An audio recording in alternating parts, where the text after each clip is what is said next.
Hi friends, मेरा नाम है करण शुक्ला। आज की डेट में मैं कर क्या रहा हूँ जिससे मेरा नाम स्पेशल बन सकता है, वो है डेसिवुड। डेसिवुड बेसिकली ब्लूटूथ स्पीकर्स की एक कंपनी है। अभी हम लोगों ने 2 साल पहले फॉर्म करी है। और सबसे बेहतर जो चीज़ है वो ये है कि हम लोग इतनी बड़ी मार्केट के अंदर इतना कंपटीशन, इतना सैचुरेशन पॉइंट हो चुका है इस मार्केट के अंदर। हम लोग ऐसा क्या करने वाले हैं कि हम लोग बिल्कुल ही डिफरेंट जा रहे हैं इस मार्केट में, और बिल्कुल ही डिफरेंट हैं इस मार्केट के अंदर। वो है सबसे पहला कि हम लोग यूनिक डिज़ाइन के ऊपर खेलते हैं, और दूसरी जो चीज़ है वो है कि हम लोग मेड इन इंडिया के अंदर प्रोडक्ट्स बनाते हैं। अब अगर मैं बात करूं कि इंडिया की मार्केट जो है वो बहुत बड़ी है। इंडिया की मार्केट के अंदर अगर आप एक पर्टिकुलर नीश को भी पकड़ के चलते हो तो भी वो बहुत बड़ा मार्केट आपको देके जाती है। अगर मैं बात करूं कि इतने सारे प्लेयर्स हैं मार्केट के अंदर, चाहे वो बहुत सारे कंपटीशन है, बहुत सारे मार्केट के अंदर प्लेयर्स हैं, पर वुडन के अंदर स्पीकर कोई नहीं बना रहा। बट हम लोग वुडन के अंदर स्पीकर्स बना रहे हैं, जो कि हम लोग कस्टमाइजेशन का भी हम लोग उसके अंदर फीचर दिया हुआ है हम लोगों ने, कि आप कस्टमाइजेशन भी ऑफर कर सकते हैं। हम लोग बना रहे हैं या बाहर से मंगवा रहे हैं, ये बहुत बड़ा क्वेश्चन राइज होता है। हम लोग Bluetooth speaker in house manufacture कर रहे हैं अभी करेंटली, बट हम लोग इसको आउटसोर्स करने का प्लान कर रहे हैं। अब एक सिंपल सा क्वेश्चन आता है दिमाग में कि आपको इन हाउस करना चाहिए अपनी प्रोडक्शन या आउटसोर्स करना चाहिए। अब दो चीज़ आती हैं इन हाउस और आउटसोर्स करने में। अगर आप इन हाउस कर रहे हो तो इन हाउस में सबसे बेटर जो चीज़ होती है वो ये होती है कि आप कस्टमर का फीडबैक लेके उसी टाइम उस प्रोडक्ट को इम्प्रूव कर सकते हो। बट अगर आप आउटसोर्स की बात करो, आउटसोर्स के अंदर एक सबसे बड़ी जो डिफ़िकल्टी होती है वो ये होती है कि आपको आउटसोर्स के अंदर स्केलिंग के ऊपर काम करना पड़ता है। अगर आप सामने वाले ओईएम को या ओडीएम को 1000 या 10,000 पीस का ऑर्डर नहीं दोगे, तब तक वो आपके लिए माल नहीं बनाएगा। अगर आपने 10,000 पीस का ऑर्डर उठा लिया और आपके पास अब आपको पता चल रहा है कि यार 50 पीस के अंदर अब आपको डिफ़िकल्टी फेस हो रही है कंज्यूमर साइड पे, कि कंज्यूमर उसको पसंद नहीं कर रहे हैं, या कंज्यूमर को उसका साउंड अच्छा नहीं लग रहा है, या कुछ भी अच्छा नहीं लग रहा, तो वो आपके लिए बहुत बड़ा डिफ़िकल्ट चैलेंज होता है। तो इनिशियली हम लोगों ने आउटसोर्स इसीलिए ही नहीं करा क्योंकि हमें पता था कि हमें कस्टमर का नर्व्स पकड़ने है कि कस्टमर को क्या पसंद है, क्या पसंद नहीं है। इसीलिए हम लोगों ने 2 साल तक अपनी मार्केट को बहुत ज़्यादा ऐसे बना के रखा कि हम लोग बाहर ज़्यादा सेल करेंगे ही नहीं। हम लोग मेजरली अपनी वेबसाइट के ऊपर सेल कर रहे थे। अमेज़न, फ्लिपकार्ट के ऊपर हम लोग 5 महीने से थे ही नहीं, 5 महीने पहले तक। अब हम लोगों ने 5 महीने के अंदर ही हम लोगों ने अमेज़न, फ्लिपकार्ट इन सब जगहों पे प्रोडक्शन में सबसे बड़ी जो चीज़ आती है वो ये आती है कि आप प्रोडक्शन को आप पहले इन-हाउस करो। इन-हाउस करने के बाद आपको जब पता चल जाए कि हाँ यार, ये मेरा प्रोडक्ट बिक रहा है और अच्छा बिक रहा है, उसके बाद आप इसको आउटसोर्स कर दो। अब जब आउटसोर्स करते हो तो आपके पास एक चीज़ होती है कि आप जब भी इन-हाउस करते हो ना कोई भी प्रोडक्शन, तो आप उसके अंदर स्केल कभी भी नहीं कर सकते। आपको अगर स्केल करना है, आपको अपने बिज़नेस को बढ़ाना है, तो आपको मेजरली आउटसोर्स ही करना पड़ेगा। उसका रीज़न सिंपल सा है, आपको स्केलिंग के अंदर क्वांटिटी और क्वालिटी दोनों के ऊपर ख्याल रखना है। अब अगर आप क्वांटिटी के ऊपर नहीं खेलोगे कि अगर आपने 100 पीस लिए, 100 पीस की प्राइस हो सकती है कि ₹100 हो, बट अगर आप बोलोगे कि मेरे को 1000 पीस चाहिए, तो हो सकता है कि वो सामने वाला अंडर ₹10 के ₹100 के बदले ₹10 कर दे उस प्राइस को। तो ये सिंपल सा मेथड होता है कि इकोनॉमी ऑफ स्केल जिसको बोला जाता है, वो आपके पास जब तक हिट नहीं होगी जब तक आप आउटसोर्स नहीं करते हो।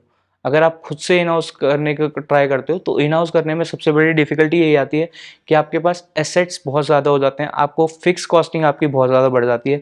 कि आपने सोचा कि यार मेरे को फिक्स कॉस्टिंग कम करके रखनी है, क्योंकि स्टार्टअप का मेथड ही यही होता है।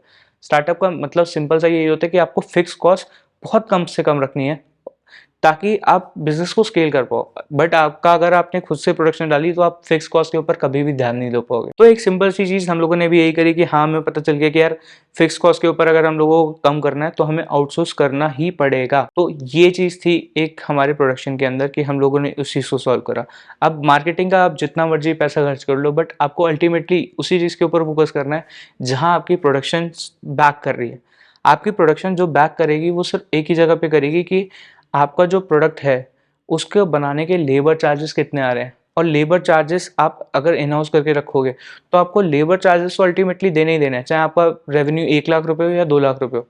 अगर आपके लेबर्स की कॉस्ट 4 लाख रुपए है और आपको 4 लाख रुपए तो मंथली उनको पे करना ही करना है। अब आपकी सेल्स चाहे 1 लाख की हो चाहे 2 लाख की हो, तो ये एक बहुत बड़ा एस्पेक्ट होता है कि कभी भी किसी भी स्टार्टअप को इन हाउस प्रोडक्शन करने के लिए, क्योंकि आपको आउटसोर्स करना पड़ेगा। रीज़न उसका यही है कि आप अगर आउटसोर्स करोगे तो आपके पास ये फिक्स कॉस्ट जो है वो आपको कभी भी नहीं मतलब वो करेगी कि हाँ यार ये मेरी फिक्स कॉस्ट कितनी जा रही है। तो ये मेजर जो फैक्टर होता है ये प्रोडक्शन का, अगर मैं बोलूँ तो प्रोडक्शन का क्रक्स होता है कि आपको इस चीज़ के अंदर आपको प्रोडक्शन का फिक्स कॉस्टिंग भी देखना है और आपको बाकी सारी चीज़ें भी देखनी है, और आपको आपके पास एक पर्टिकुलर लेबर फॉर्म होना चाहिए कि हाँ यार मेरे पास 15 लेबर्स हैं या 15 वर्कर्स हैं और 15 वर्कर्स के साथ ही मेरे को काम करना है। अगर 2 या 5 या 10 जो वर्कर्स हैं वो अगर छुट्टी पे चले जाते हैं तो आपके केस में आप वहाँ पे फंस जाओगे, क्योंकि आपकी उसी टाइम पे प्रोडक्शन रिड्यूस होगी। आपने अगर लेट सपोज कि आपके 15 जो वर्कर्स हैं, 15 वर्कर्स 100 स्पीकर्स बना रहे हैं, तो 100 स्पीकर्स के अंदर अगर वो 10 जो वर्कर्स हैं वो बीमार पड़ जाते हैं या कोविड हो जाता है या कुछ हो जाता है, क्योंकि लास्ट ईयर हम लोगों ने, लास्ट 2 सालों में हम लोगों ने कोविड का भी बहुत भयानक रूप देखा है। और उसी केस में अगर 10 जो वर्कर्स हैं वो कोविड हो जाता है उनको, तो आप 5 वर्कर से सिर्फ 20 या 30 स्पीकर्स बना पाओगे और आप मार्केटिंग में उतना ही पैसा खर्च कर रहे हो। या तो आपको मार्केटिंग कम करनी पड़ेगी या आपको कुछ कम करना पड़ेगा। ये स्टार्टअप का स्केलिंग का मेथड हो ही नहीं सकता। आपको मेजरली आपको प्रोडक्शन जो है वो आउटसोर्स ही करनी पड़ेगी जब आप स्केल कर रहे हो। तो जब आप स्केल नहीं करने के बारे में सोच रहे होते हो, जब आपको प्रोडक्ट का फीडबैक लेना होता है, जब आप MVP पे होते हो, तो आपको इन हाउस करने की ज़्यादा मेरे को सही लगता है कि आप MVP के ऊपर आप प्रोडक्शन को इन हाउस करो। और जब आपको प्रोडक्ट का फीडबैक मिले, जब आपको प्रोडक्ट का समझ में आए कि हाँ यार ये प्रोडक्ट का हम लोग अच्छा बेच रहे हैं, अच्छा चलेगा या नहीं चलेगा या क्या है, तो आप इन हाउस करो। क्योंकि आप जब इन हाउस करोगे तो उसमें आपको डायरेक्टली कस्टमर से बात करोगे और आपको पता चलेगा कि हाँ यार इस प्रोडक्ट में इस चीज़ की खराबी है, और आप उसको इन हाउस ही चेंज करके उसको दोबारा से सेल कर सकते हो उसी प्रोडक्ट को।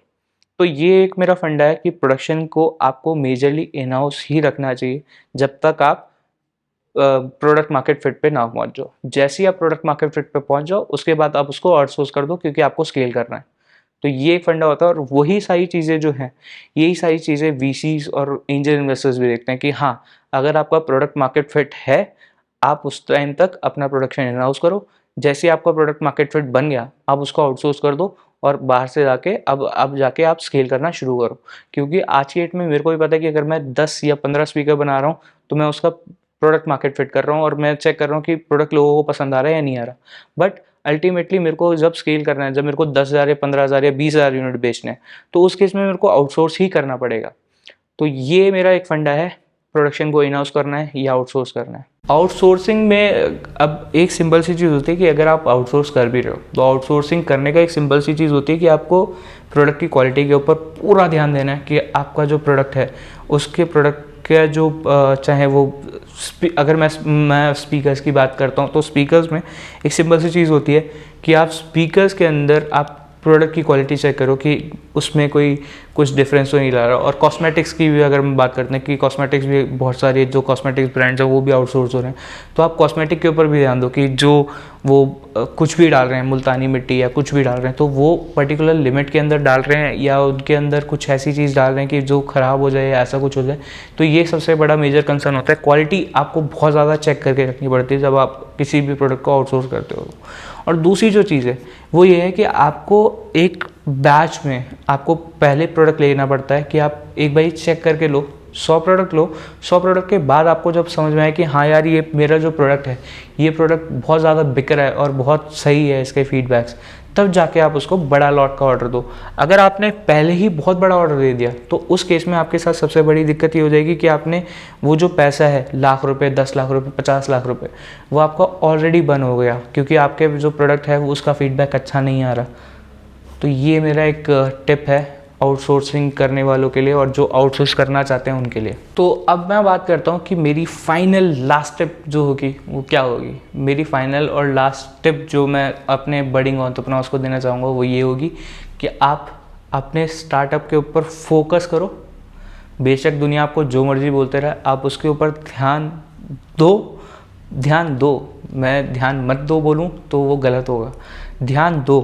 पर उसके अंदर आपको एक चीज़ ध्यान रखनी है कि वो क्या फीडबैक दे रहे हैं और क्या वो फीडबैक सच है और क्या वो आपके दिमाग में या आपको वो लग रहा है कि यार ये चीज़ हो सकती है। वो चीज़ बहुत ज़्यादा मस्ट है, क्योंकि आपके जो फैमिली होती है, आपके जो फ्रेंड्स होते हैं वो आपकी हमेशा तारीफ़ करेंगे, पर आपके जो कॉम्पिटिटर्स होंगे और आपके जो वेल विशर्स नहीं होंगे वो आपको हमेशा आपके डिसएडवांटेज और आपको बेकार चीज़ें बताएंगे। और वो चीज़ों के ऊपर फोकस करना बहुत ज़्यादा मस्ट है अगर आपको ब्रांड को या किसी भी कंपनी को स्केल करना है। तो ये मेरी सबसे बड़ी एडवाइस है सारे के सारे बडिंग एंटरप्रेन्योर्स के लिए। Thank you so much for that.